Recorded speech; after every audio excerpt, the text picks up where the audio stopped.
పెన్షన్లు చనిపోయినటువంటి వాళ్ళకి కట్ చేసిరని చెప్పిన.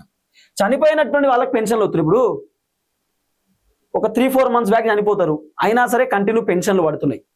సో చనిపోయినటువంటి వాళ్ళకి సంబంధించిన పేర్లు వెరిఫై చేసి ఆ పెన్షన్ క్లోజ్ చేసేసారు.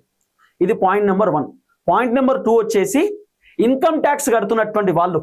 ఇప్పుడు ప్రభుత్వానికి పన్ను చెల్లిస్తున్నారు, ట్యాక్స్ కడుతున్నారు అంటే ఇన్కమ్ ఉంటేనే కదా ట్యాక్స్ కట్టేది, అంటే పైసలు వస్తేనే కదా ట్యాక్స్ కట్టేది. ఇన్కమ్ ట్యాక్స్ కట్టేటటువంటి వాళ్ళకి పెన్షన్ ఎందుకు?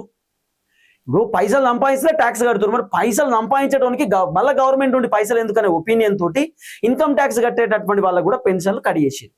ఇంకా 5 ఎకరాల భూమి ఉన్నటువంటి వాళ్ళకి పెన్షన్ కట్ చేసారు. ఆల్రెడీ 5 ఎకరాల భూమి ఉన్నది, 5 ఎకరాలలో వ్యవసాయం చేస్తారు, ఇంకా 5 ఎకరాలలో కౌలుకు కూడా ఇస్తారు. 5 ఎకరాల వ్యవసాయం చేస్తారంటే భూస్వామి ఆసామి అని అంటాం మనం. ఇప్పుడు సన్నకారు రైతులు చిన్నకారు రైతులను ఎవరిని అంటాం? ఎకరం 2 ఎకరాలు ఉన్న వాళ్ళని. 5 ఎకరాలు ఉన్నటువంటి వాళ్ళని ఖచ్చితంగా 5 ఎకరాలు ఉన్నాయని ఆయనకేంది అని చెప్పి మనం మాట్లాడుకుంటాం.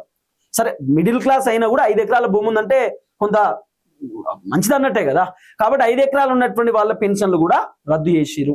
అయితే 5 ఎకరాల భూమి ఉన్నటువంటి వాళ్ళలో ఇంట్లో 3-4కి పెన్షన్ వస్తే ఇద్దరికే రద్దు చేసిరు.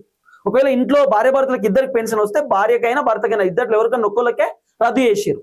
సో ఈ విధంగా భూమికి సంబంధించి ఇంకా తర్వాత విదేశాలకో లేకపోతే ఇక్కడ నుండి వేరే స్టేట్కో వెళ్ళిపోయినటువంటి వాళ్ళకి సంబంధించిన పెన్షన్ కూడా రద్దు చేసిరు.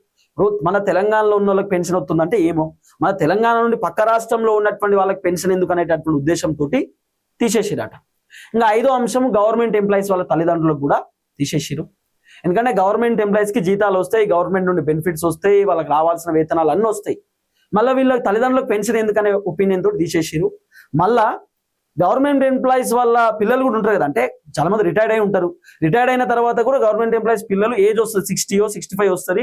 గవర్నమెంట్ ఎంప్లాయీస్ కి 70-75 ఉంటుంది. సో అట్లా అంటే నార్మల్ 75-80 ఉన్న వాళ్ళు కూడా ఉన్నారు.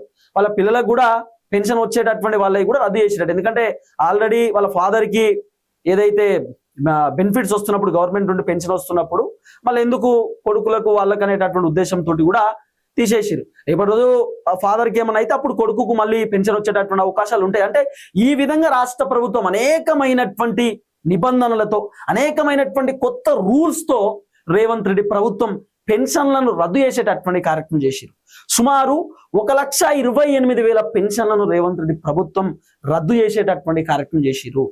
అంటే దగ్గర 42 లక్షల మంది పెన్షన్దారులలో దగ్గర 1,00,000 మంది పెన్షన్దారులు రద్దయినటువంటి పరిస్థితి. 40,000 కొత్త పెన్షన్లు వచ్చేటటువంటి అవకాశాలు కూడా బలంగా ఇప్పుడు కనబడుతున్నటువంటి పరిస్థితి.